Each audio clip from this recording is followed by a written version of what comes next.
who is Attorney General and Minister for Justice. Honorable Minister, the floor is yours. Thank you very much.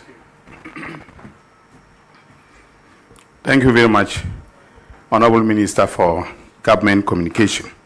And good morning, ladies and gentlemen. My fellow countrymen and women, today's press conference centers around a groundbreaking investigation and recovery of proceeds of crime by the Economic and Organized Crime Office. But before I proceed to provide the details of the investigation and its outcomes, I wish to take a moment to announce that I have formally transmitted the request for the extradition of former Finance Minister Ken Ofori-Atta and his chef de cabinet, Mr. Ernest Dako Akori.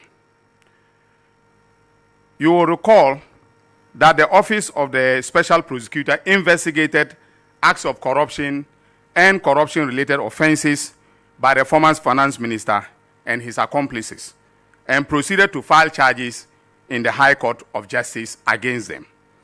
On November 19th, 2025, that is this year, my office received a formal request from the Office of the Special Prosecutor to initiate extradition proceedings for Kenneth Ofori-Atta and Ernest Dako Akori from the United States of America.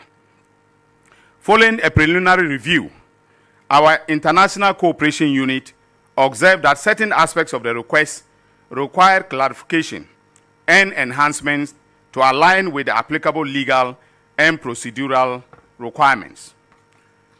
We communicated these observations to the Office of the Special Prosecutor via a letter dated 25th November 2025 and requested supplementary documentation to ensure completeness. On December 9th, 2025, the Office of the Special Prosecutor provided a requested additional documentation and addressed the observations that we raised, thereby finalizing the extradition request packages. Subsequently, on December 10th, 2025, my office transmitted the complete request to the Ministry of Foreign Affairs for onward transmission to the competent authorities in the United States of America. That is, in this case, the Department of Justice of the United States. At this point, it is left to the American authorities, especially the judicial authorities, to make a determination on whether a sufficient basis exists for the two accused persons to be extradited to Ghana to stand trial. And because the matters have already been filed, and because they have been filed by the Office of the Special Prosecutor, I am not permitted to go into the details of the charges. But the charge sheet is a public document and has been made available. And all of you, I'm sure, have access to it. There are 78 charges against Honorable Ken Ofori-Atta and his accomplices, and they border on causing financial loss to the state, using public office for private benefit, and so on and so forth. So you can look at the charge sheet and then make up your minds with respect to the charges. So I won't comment on them in today's press conference. Basically, what I want Ghanaians to know is that this government is committed to accountability. And the government has taken the requisite steps that are legally required for the Honorable Ken Ofori-Atta and Ernest Dako Akori to be extradited to Ghana, to be brought to Ghana to face justice. As I indicated earlier, it is now left to the judicial authorities in the United States to assess the entire package that we have presented to find out whether there is sufficient basis for him to be extradited. But as I mentioned earlier, the major announcement that I have this morning is in relation to an investigation conducted by the Economic and Organized Crime, which led to a very big recovery of proceeds of crime. As you are all aware, the Economic and Organized Crime Office is one of the key law enforcement agencies that works directly under the Office of the Attorney General.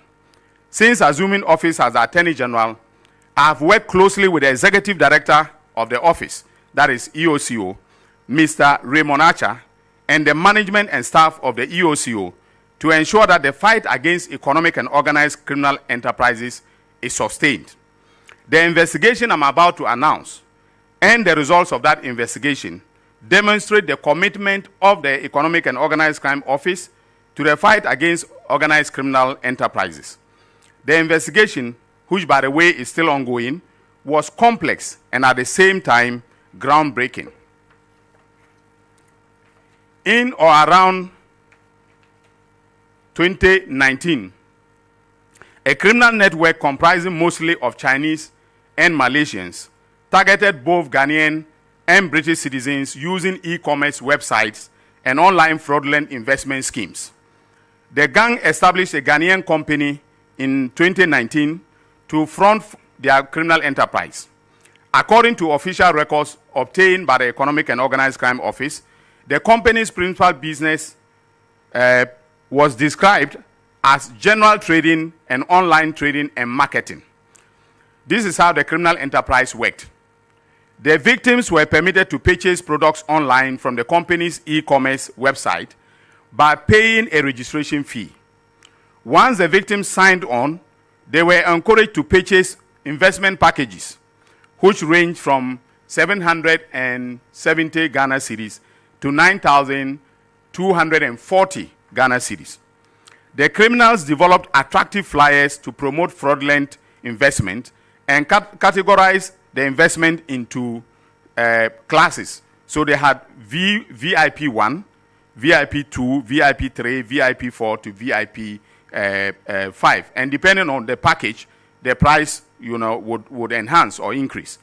Victims were informed that they would make fantastic earnings by operating trading accounts as well as owning an online shop and trading in the company's goods on its online platform. Typical of most Ponzi schemes, victims were encouraged to embark on recruiting other victims through networking and referral systems. These investment packages could also be purchased via virtual currencies. The payments to the company in Ghana were either made by mobile money, cash, or via a crypto wallet. The criminals produced a how-to video demonstrating how to make payment using virtual currency. This video greatly assisted the Economic and Organized Crime Office in tracing the crypto wallet, which was used to receive the money and launder the proceeds of the criminal enterprise. Using very sophisticated tools such as chain analysis reactor, a software used to analyze cryptocurrency transactions on a blockchain, the EOCO identified the transfer of funds into the cryptocurrency wallet linked to the criminal enterprise. EOCO investigators established that the crypto wallets of the company were held on a crypto exchange platform called OKX, which was located offshore Seychelles. As it turned out, OKX's own internal investigations suggested that the criminal cluster, which EOCO was pursuing, had been found to be fraudulent. The suspicion of fraud stemmed from the fact that over 1,000 transactions from this cluster originated from a particular computer IP address and from a particular location, suggesting the transactions must have been done by an individual. EOCO obtained KYC, which is Know Your Customer information from OKX, who showed that the owner of the crypto wallet, a Chinese national who worked in Ghana under a residence permit and also worked for the company which was used to defraud several Ghanaians and British citizens. This Chinese individual was also named by Ghanaian victims as a person who directly received funds from them in respect of the fraudulent investment scheme. Having connected the dots, EOCO managed to freeze the tainted wallets and serve the freezing order on OKX. The office also worked with OKX to notify the holders of the wallets. Realizing that the wallets had been frozen, the suspects sent emissaries to inquire why their wallets had been frozen. EOCO informed the suspects about the reasons for freezing the wallets and invited them to come to Ghana for further investigation. In the course of the investigation, the company which was used to defraud Ghanaians and British victims was closed down and its operations disappeared into thin air. Faced with a daunting task, EOCO applied to the Malaysian authorities for mutual legal assistance with a view to tracking down the directors of the criminal enterprise which it had established through investigations, was Malaysian. There was no response from the Malaysian authorities. EOCO became aware that the criminal scheme, which was operated and promoted by Chinese and Malaysian nationals, was a global operation that targeted victims in developing countries in Africa.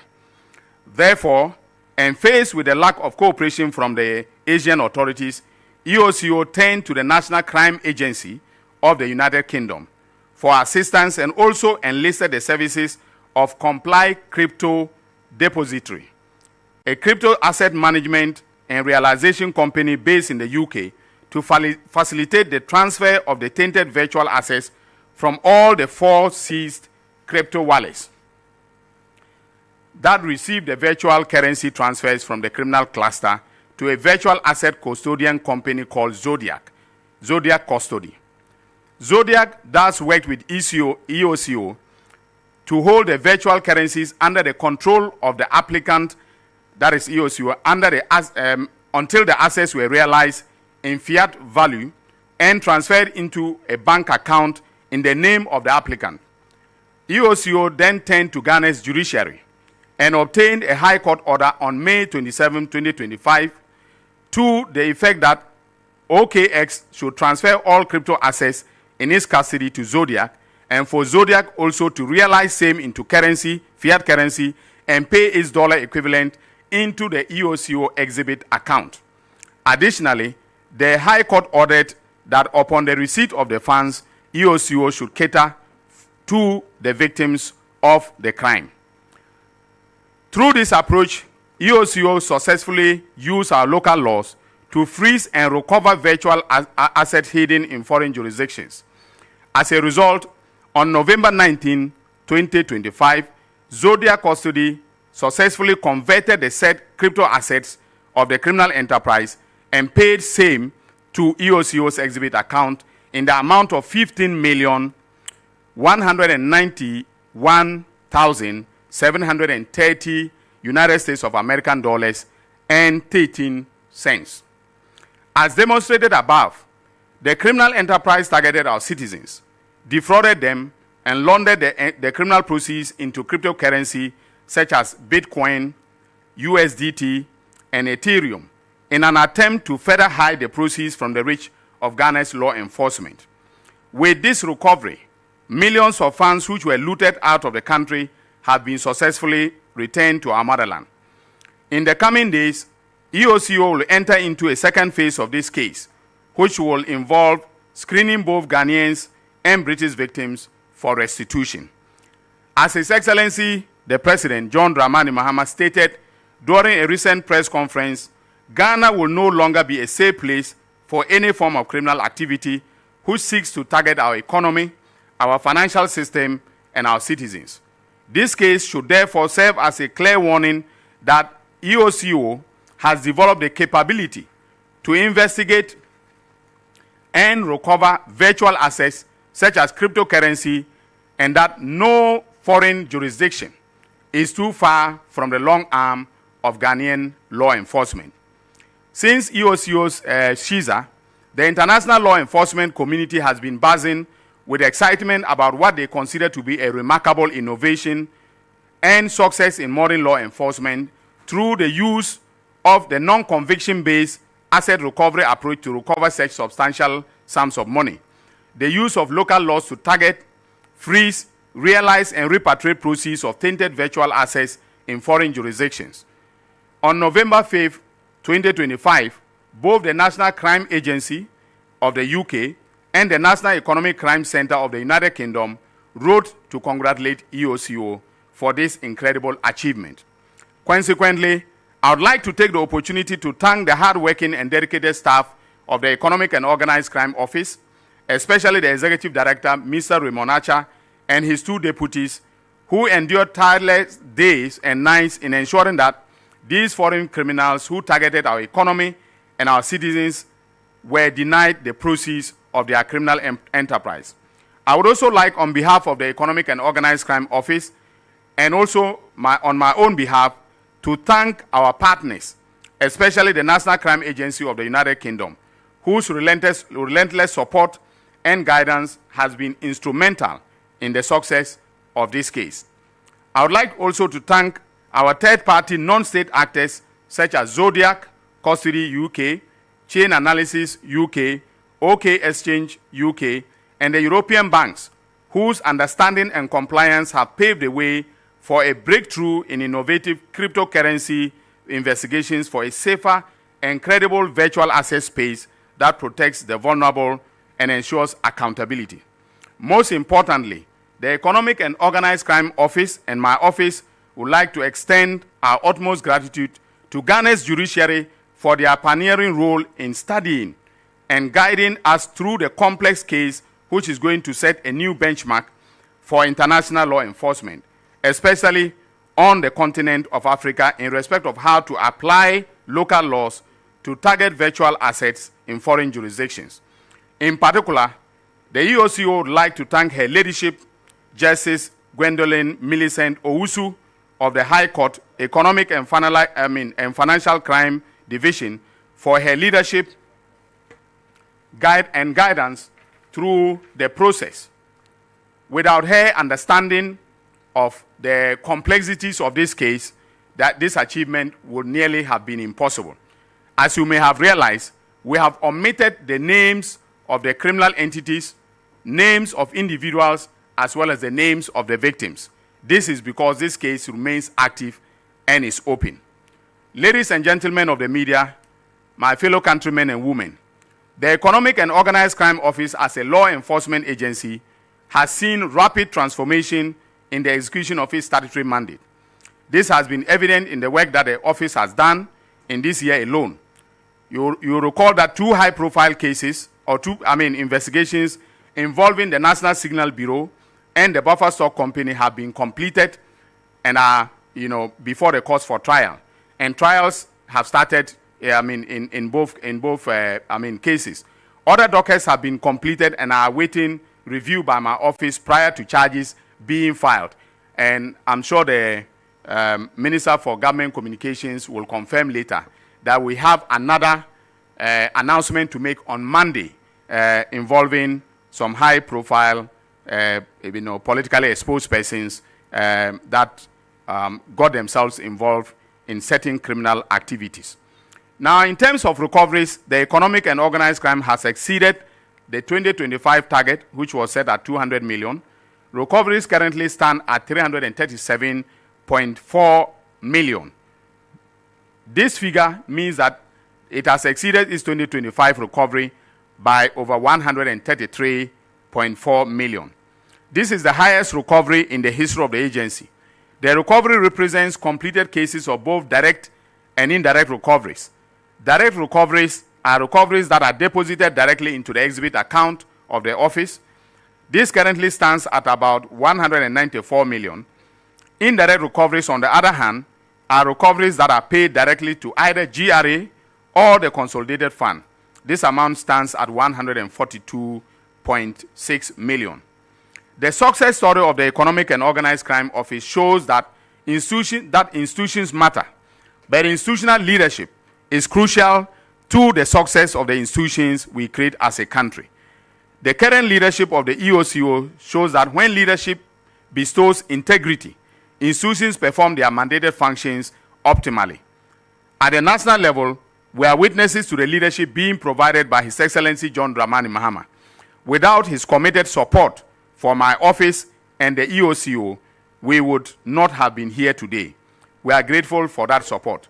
So, ladies and gentlemen, this is the end of the announcement. So the basic takeaway is that through very complex, very groundbreaking investigations conducted by one of Ghana's foremost law enforcement agencies, we have recovered 15.191 million United States of American dollars. Some of that money will go to pay victims that were defrauded, but a greater part of the money will be retained, and then paid into the public kitty. So this is the announcement for today. Thank you very much. If you have any questions, I will now take them. All right. Thank you very much, Honorable Attorney General, for that crisp briefing. So for those of you in the media present here who have questions for him in relation to the subject matter of today's press conference or any matter that is under his jurisdiction, you are free now to walk to the microphone, identify yourself, and ask the question.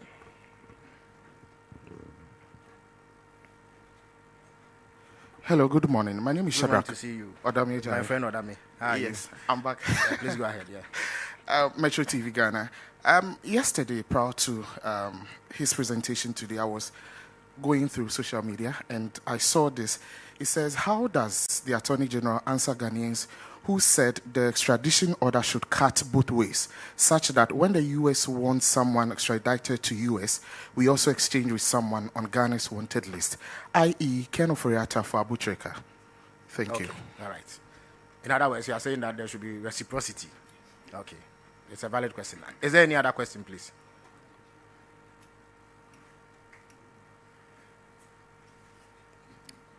Yeah, Hanan. Since your name appeared in some briefing, you have been reluctant to ask questions. All right. My name is Abdul Adam, and I work with EIB Network. And Minister, you stand accused of dropping some of your names. Okay, Minister, how soon should we expect Mr. Ken Oforiatta and his accomplice to be extradited to Ghana to face the alleged charges that you mentioned? Once a time frame, whether you know of any time frame. And secondly, you mentioned my namesake and then the former executive director for the Signals Bureau.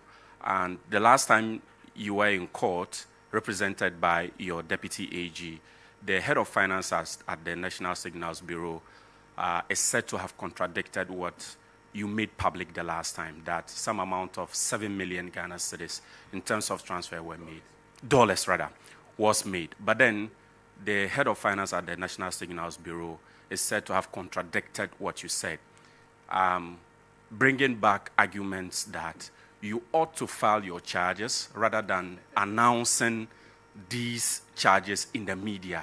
So is it the case that you say you have an announcement on Monday? Would you be guided and wait and file your charges and prosecute your case in court rather than continuously engaging us, even though you are accounting to the people? People think that that would be much better. Would you agree? Thank you. Right. Thank you very much for your question. Is there any other, please? All right. So I would invite the Attorney General to answer these questions. Thank you very much. Yeah. Thank you very much.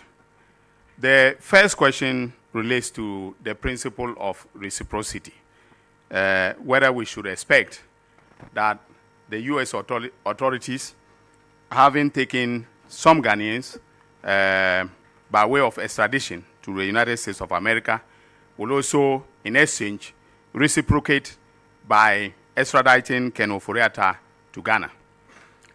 Now, the principle of reciprocity underlines extradition proceedings.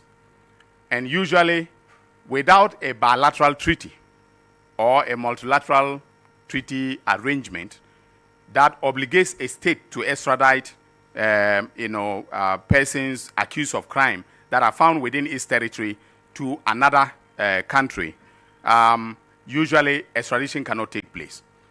In the case of Ghana and the United States of America, there is a 1931 extradition treaty that was signed between the United States of America and Great Britain when Ghana was a colony of the United Kingdom of Great Britain and Northern Ireland. Now, that treaty expired as far as the United Kingdom is concerned. So it's no longer applicable between the United States and the United Kingdom. But it has not expired. It was renewed when we became independent in 1957. And so it is still in existence between Ghana and the United States. Now, if you look at Article 3 of that extradition treaty, it lists the extraditable offenses. And then it also provides the principles of extradition, okay, of which reciprocity is one, all right? But extradition is based upon certain legal principles, okay? Now, if the extraditor if the offense, for instance, does not fall within the ambit of the extraditable offenses provided under the treaty, it will be very difficult for the person to be extradited. Okay, if, for instance, there is a sense that persecution will take place rather than prosecution, that a person will not be treated fairly if extradited, it's most likely, extradition will not take place. If you cannot show by your extradition packet, that is the request that you have sent to the U.S., that the one that I have sent to the U.S., there is sufficient evidence, okay, to come to a conclusion, a reasonable conclusion that a crime has been committed, even though you still have the burden to prove that crime beyond reasonable doubt, all right, extradition may not be granted.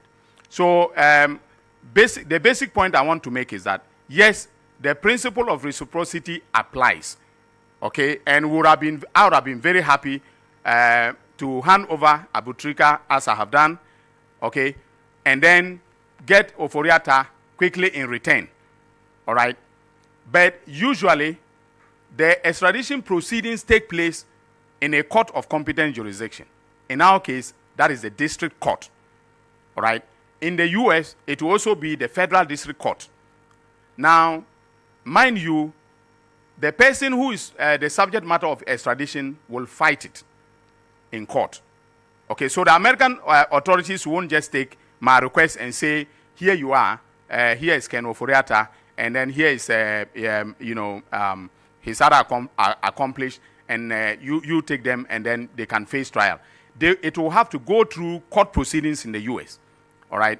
And I just got to know, that he has hired some of the top, yesterday, I got to know that he has hired some of the top lawyers in the United States of America, very experienced lawyers, to, defend him. Now, I'm not afraid at all, all right? I am not afraid at all. But it means that there's going to be a fight in the federal courts in the U.S. If the district court says no, he will go to the circuit court, all right?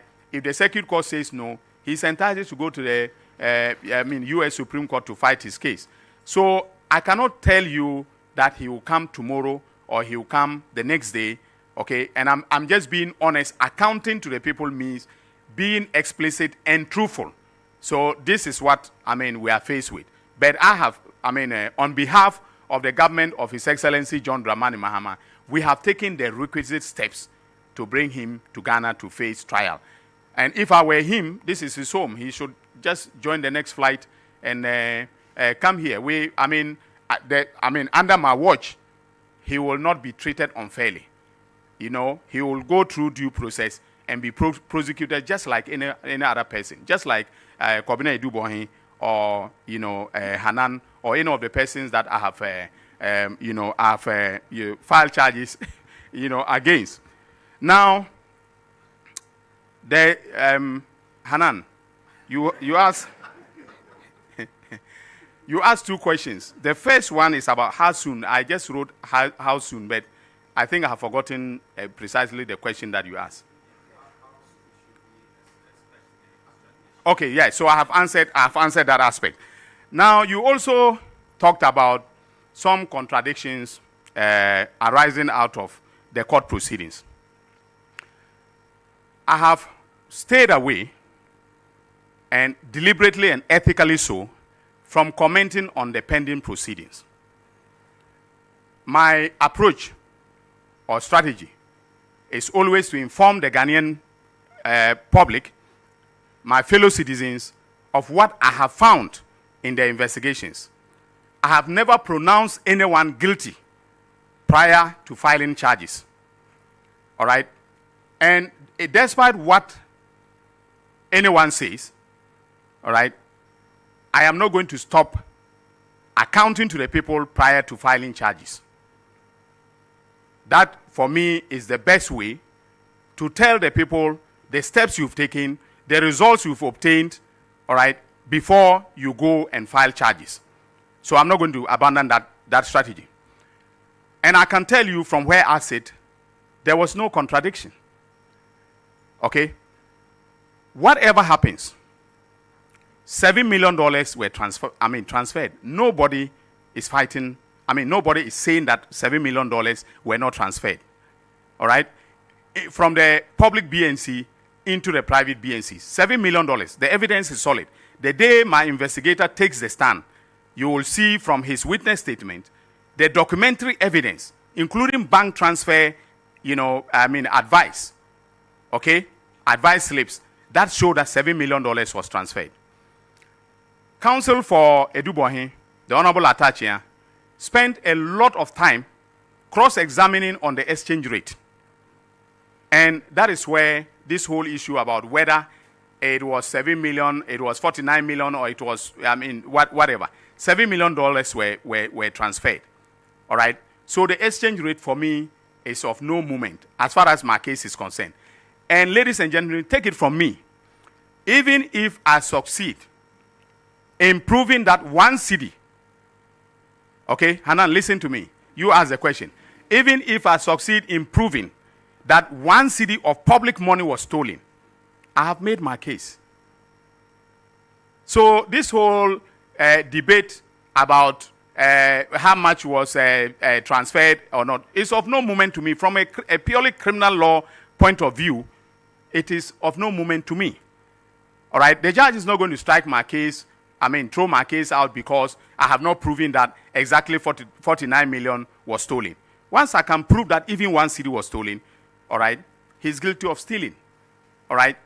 And for those of you in the media, I keep saying that ask the critical questions. If you have the access to the witness statements which we have filed, all right, ask yourself, okay, in March 2020, 16 million Ghana cedis was put into fixed deposit accounts in Kobna Edubohin's name. Was that public expenditure of the money? I leave that question to you because I know everyone is watching, including the judge. I'm not going to comment on the matter in an adverse way, but I just want to ask the critical questions because what the strategy that Kobna Edubohin and his acolytes in the social media and mainstream media have engaged in is to continuously misreport. At some point in time, I thought of bringing applications for contempt because they are undermining the very administration of justice. Have you ever seen or heard my deputy, the Honorable Justice Rimsai, commenting on the case after court? I have given him strict instructions. We don't do that. All right? We are the leaders of the bar. We must go by the ethical traditions of the bar.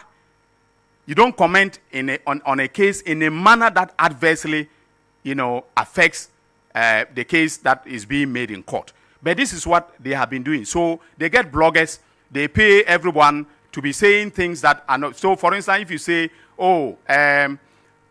the evidence is now coming out that Ghana must go bags of money were being transferred, it's normal at the national security.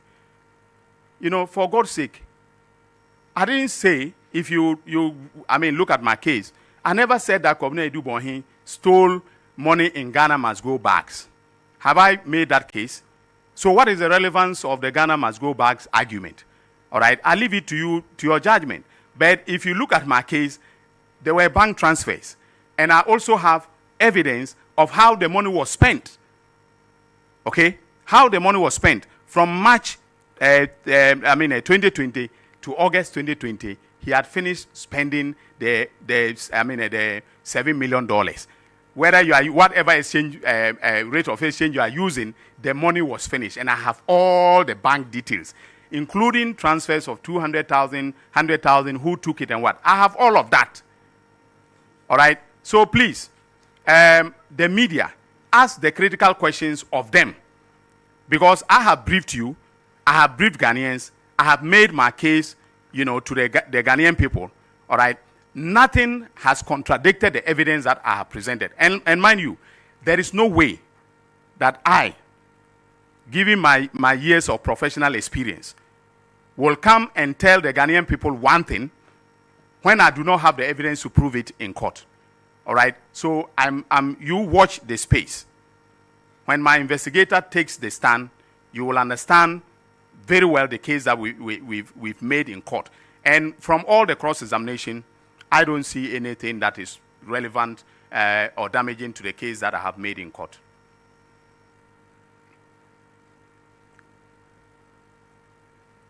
Are there any more questions? Okay. Yeah. Maxwell Agbaba, Joy FM. Joy FM Joy News here. Thank you. Okay, so we've been talking about the extradition. We've been seeing a lot of extradition of our nationals to other countries to face justice. But we've also seen the repatriation of nationals from neighboring countries, some of them engaged in cyber crime, some of them engaged in romance fraud and all of that. Sometime in April, the Interior Minister actually said that we are not interested in prosecuting those, our neighbors, who come in and then engage in cyber, crime and then romance fraud. I have the specific quote there. He said sometime in April 2025, Daily Graphic actually published that. I don't have my phone here. I would have pulled out the exact quote. So I want to find out from you, are we going to continue repatriating persons engaged in romance fraud, those who come from neighboring countries? Are we going to continue repatriating them, or we would prosecute them? I'm asking this because I think on Sunday, the Cybersecurity Authority made a major arrest somewhere around Kaswa. Are we going to prosecute those people or, repatriate them? Because it will be counterproductive if we repatriate them. Some of them will just jump on the next available bus and then come back to Ghana. My second question has to do with the Cybersecurity Amendment Bill 2025. I know your office contributes actually in the drafting of bills, and you have legal oversights in that area. Many have raised concerns that aspects of that bill criminalizes free speech. They say that it also duplicates functions that other state institutions are already providing. President Mahama, I remember the GJ Awards, stated that he's heard the concerns of civil society organizations, and something is going to be done about that particular bill. I want to find out from you, have these concerns reached your desk, and what changes are we likely to see to that bill? Thank you. All right. Thank you very much. So your first question relates to repatriation and prosecution. Well, I don't remember precisely what the Honorable Minister for the Interior said with respect to whether we will repatriate those who have engaged in romance scam or will prosecute them here in Ghana. But granted that he said he will rather repatriate them to their countries of origin rather than prosecute them. All right? You always have a choice. And in the case of romance scam in particular, the victims may not be Ghanaians. All right? The crime would have taken place within the territory of Ghana. In other words, within the jurisdiction of Ghana, meaning that Ghana has, authority or the power to prosecute the persons involved in that crime. All right? But it is also the case that the country of the victims will also have the power to prosecute. All right? The choice that you have to make is whether you want to expend resources prosecuting them or you want to repatriate them. And if you are repatriating them, you have to give reasons to the country. Let's say that they are Nigerians. We don't just repatriate by taking them to the Nigerian border and letting them, get off the plane or the bus, and that is the end of the story. Okay? We hand them over with documentation to the Nigerian authorities. And they can then decide that they are going to take action, to prosecute them. Okay? So when it comes to romance scam, it is a complex story. So for instance, in the case of those that, we are faced with now, with Abutrika being the latest one, all right, most of the victims are Americans, all right. In his case, the story is that the romance scam led to elderly Americans losing as much as 8 million United States of American dollars. And that is why the extradition request was made. All right. Now, we didn't investigate the crime itself. Okay. We didn't know or had no basis to suspect that he was engaged in those criminal activities. Of course, sometimes if you take the lifestyle, you do a simple lifestyle audit, it can come up that this person must be getting illicit proceeds. That is why the person is living so, lavishly. All right. But that wasn't done. We didn't do the investigation. We didn't build a docket. So we cannot purport to just all of a sudden receive a docket from the United States of America requesting for extradition. Then we say, okay, you know what? We will retain the person here, take your evidence, and then, go to court. In fact, the court will even fight us if we adopt that kind of approach. Okay, so it's a complex governmental decision to take. I know some of those people are fellow citizens who are engaged in the romance scam, and there is a school of thought that says that we should be lenient with them, but all crime is crime, and we need to hold everyone accountable who has engaged in criminal, conduct. And this is the way to go. Now, with respect to the cybersecurity bill, I must say that, yes, my office is in charge of drafting, but we take instructions or drafting instructions from the ministries, departments, and agencies that want to change the status concerning or affecting their sectors or their agencies. All right? It is not every bill that I have the opportunity of reading from cover to cover before signing. If it is an amendment, I will read the proposed amendments and then authorize the Legislative Drafting Division to send it to Cabinet. Now, it is not, we can always advise an agency that a proposed amendment offends the Constitution. Say the human rights provisions of the Constitution in Chapter 5, including the right to freedom, of speech. All right, but where it is debatable, we defer to the ministry that is bringing the proposed amendment. So in this particular case, the bill has been laid. The bill is now the property of the Parliament of the Republic of Ghana. Civil society organizations and individuals have made the case that certain aspects of the bill offend the Constitution, particularly the provisions relating to freedom of speech. I believe that Parliament will listen.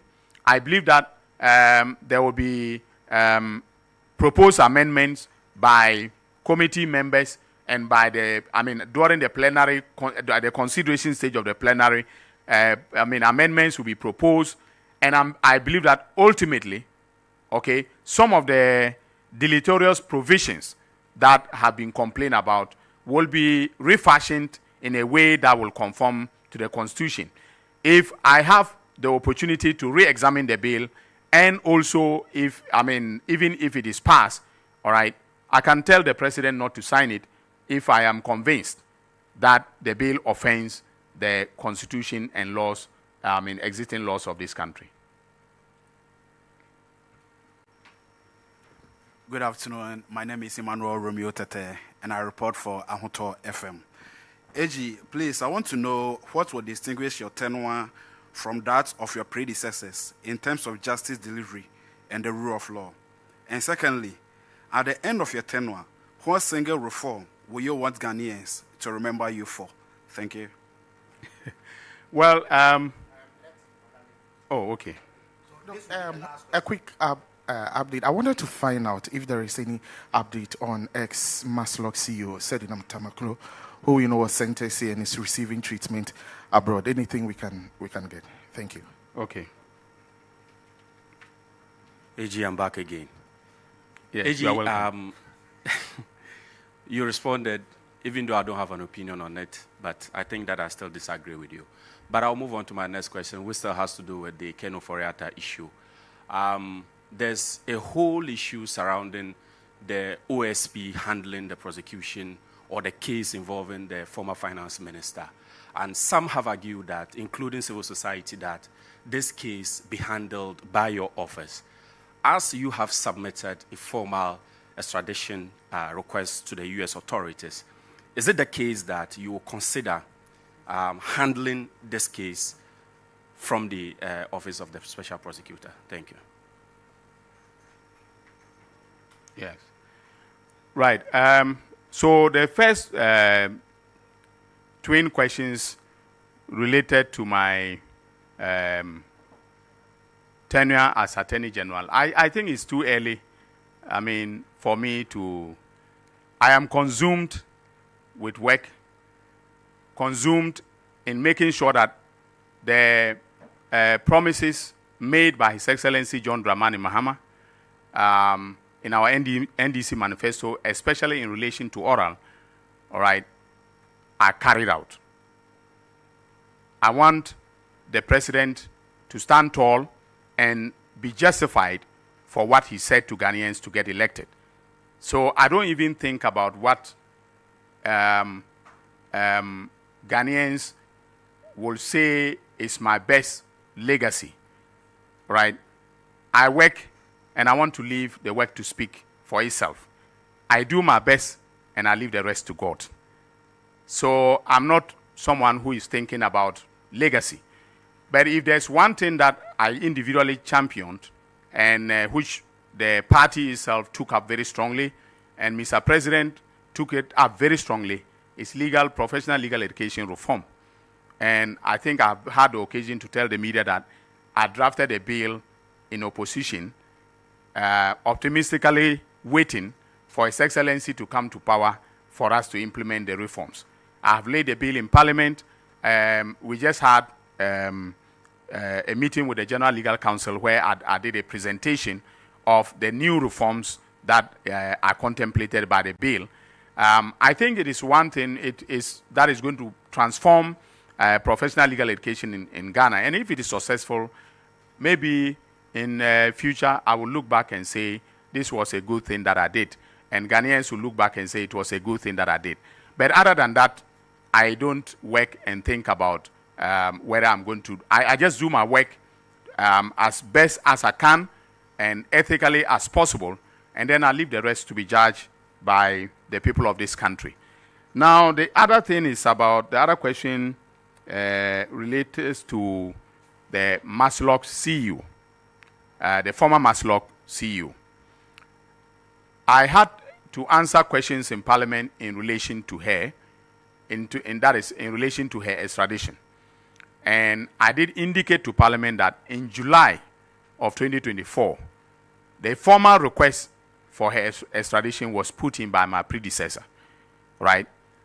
In other words, it was put in by my office. Now, the American authorities have, worked on it. Okay, they've worked on the extradition. The extradition proceedings have taken place in the United States. And we are expecting that, barring any appeal by her lawyers, she may, very soon be extradited to Ghana to serve her prison term. And her lawyers, of course, if she comes and she instructs them to go to court on her behalf because she was tried in absentia, that will be another, angle to the matter. But that drama will be played out here on this side of the Atlantic and not in the United States of America. So that is all that I can say about her. I don't have any definitive information about when she will be, extradited, but Americans have indicated that they've completed the process. Now, Hanan wants to walk me into a controversy and trouble. I will avoid that controversy, right? Whether I should take over the Ken Ofori-Atta trial. The OSP is independent, statutorily so, of the Attorney General. The OSP prosecutes on the authority of the Attorney General in its law, all right? Unless there is any legally sound basis for the Attorney General to say he is interfering in the work of the OSP, all right, there cannot be any interference. I can't take over an investigation. I can't take over a prosecution, all right? Now, the reason why I had to do the extradition is because by law, I'm the central authority. Or let me put it this way, the Office of the Attorney General is the central authority for extraditions. So it was unavoidable. The OSP cannot request for the Americans to bring Ken Ofori-Atta home. If he does, that will be legally flawed, and it will just be a non-starter. As far as the Americans are concerned, they will just throw it away. All right? So the OSP had to work cooperatively with me, all right, in order for us to send this extradition package, to the United States of America. That is all. That's the limit of my authority. Beyond that, I cannot take over the prosecution just because I am the one, applying for the extradition to the from the Americans. Yeah, yes, I have heard the arguments that people are making. All right, are they sound arguments? I don't know. I won't place any judgment on what they are saying. All right, but for me, the important thing is that the OSP has done its work. I have also done my work, and whether or not what the OSP is doing in court will become successful, we are all watching. Thank you. Thank you very much, the Honorable Attorney General, for this briefing. As he indicated, on Monday, he will be back here to disclose details of the conclusion of an investigation into a case involving a high-profile personality and the filing of charges in same. So until then, thank you all for coming.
And that was a live coverage from the presidency concerning the accountability series. And before the journalists was the Minister of Justice and Attorney General, that is Dr. Dominic Ayine. He mentioned a number of things. Key amongst them was the ministry, and also the minister himself has announced that his office has formally transmitted a request for the extradition of former Finance Minister Ken Ofori-Atta and alleged accomplice, that is Ernest Darko from the U.S. A number of things he indicated, the reciprocity that Ghanaians have also been calling on and other things. But we will bring you more in our subsequent bulletins here on Channel 1 TV. For now, we cross over and we'll bring you no more programming on Channel 1 TV. Stay with us.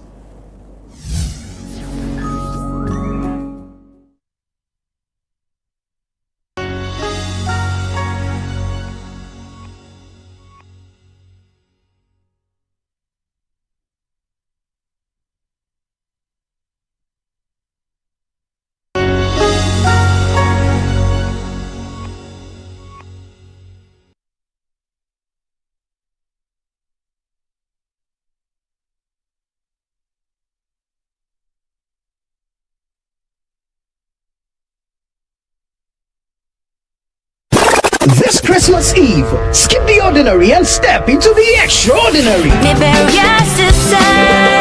Welcome to the Situation All White Party 2025, where the music never stops, the energy never drops, and the fun never ends. Celebrating grand style with great music, irresistible food, and an atmosphere that screams good vibes only. Date 24th December 2025. Venue Good Park near the Accra Mall. Time 8 p.m. till late. Dress code, it's an all-white affair. Get ready for electrifying live performances from Kofi Kinata,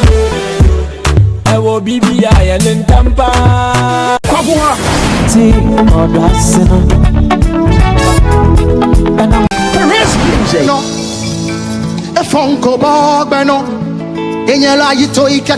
Inchin Chin Band, and DJ Mingle.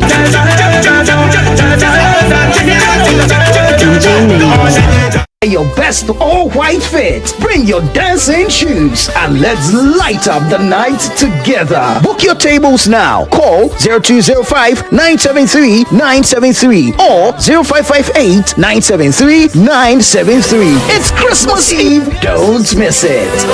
The Situation All-White Party 2025 is powered by Channel 1 TV and 97.3 City FM, and it's proudly sponsored by EcoBank, Bethel Logistics, and Hallmark Cafe, and supported by Oswald Investment Limited and Verve du Vernet.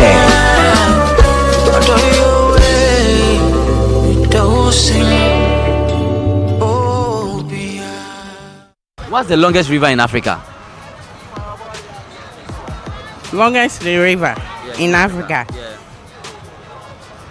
Afadjato. Come again? Afadjato. What is the longest river in Africa? Africa. Yeah. Africa, we have French-speaking countries, just look, and some speak English. What is the longest river in Africa? Hey, River Pra.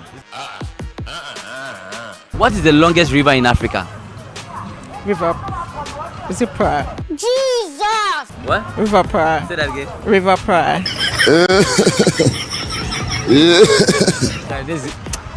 This lady, no, she be too good. Like she's too good. It's like she's too good. Behind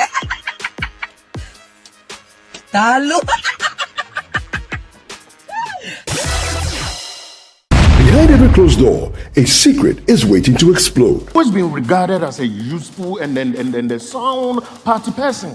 So I gather there's a fair chance of me making the office, provided we don't get into trouble. So don't start any trouble with the police. Detective Calls, an intriguing stage play brought to life on television, where every clue matters and every character is a potential suspect. About 2 hours ago, a young woman died at the police hospital. This will take only the service of a fierce and yielding and sharp as steel detective to uncover the truth behind this web of lies and betrayal.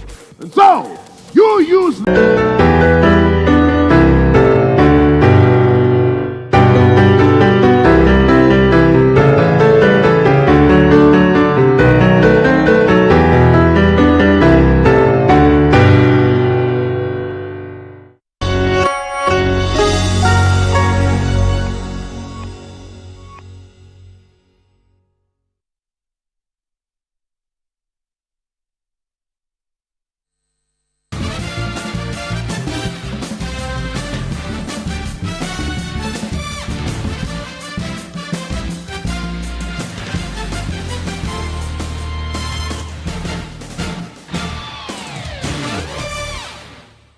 Hello and welcome to Newsfeed on Channel 1 TV. I am Eno Safo. We apologize for the late start, but coming up in Newsfeed, Attorney General transmits extradition requests for former Finance Minister Ken Ofori-Atta to U.S. authorities. Also coming up, High Court in Koforidua dismisses Suhum parliamentary election petition challenging outcome of 2024 elections. Coming up in business, IMF lauds Ghana's performance under program and urges government to meet remaining program targets. And later in sports, veteran Nigerian winger Ahmed Musa retires from Super Eagles ahead of 2025 AFCON.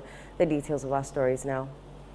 The Minister for Justice and Attorney General Dr. Dominic Ayine has announced that his office has formally transmitted a request for the extradition of former Finance Minister Ken Ofori-Atta and an alleged accomplice, Ernest Dakun Kore, from the United States. Dr. Ayine made the disclosure while speaking at the Government Accountability Series held on Thursday, December 18, 2025. According to him, the Office of the Special